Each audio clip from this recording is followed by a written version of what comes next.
একদিন একটা ছোট্ট গ্রামে এক দয়ালু কৃষক থাকত। সে খুব পরিশ্রম করত। তার ছিল একটুখানি জমি, যেখানে সে মিষ্টি তরমুজ লাগিয়েছিল।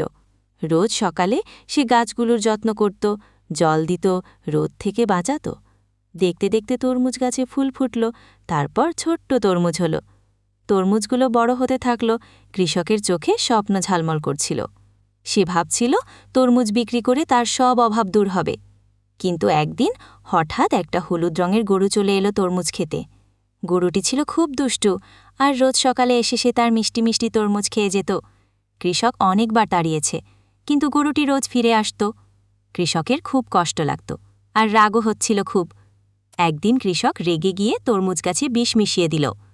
পরের দিন সকালে সেই দুষ্টু গরুটি আবার এলো, আর বিষ মিশানো তরমুজ খেল।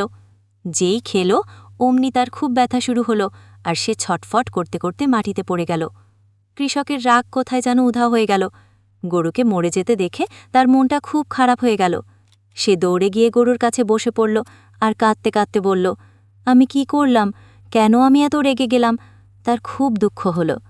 সেই দিন থেকে কৃষক মনে মনে শপথ নিল, আর কোনো দিন আমি রেগে গিয়ে কোনো কাজ করব না, সবসময় ঠান্ডা মাথায় চিন্তা করব। কিন্তু সেই শিক্ষার জন্য তাকে অনেক দুঃখ পেতে হলো। মাঠের মাঝে পড়ে রইল সেই হলুদ রঙের গরুটার মৃতদেহ, আর কৃষকের চোখে শুধু জল ঝরছিল।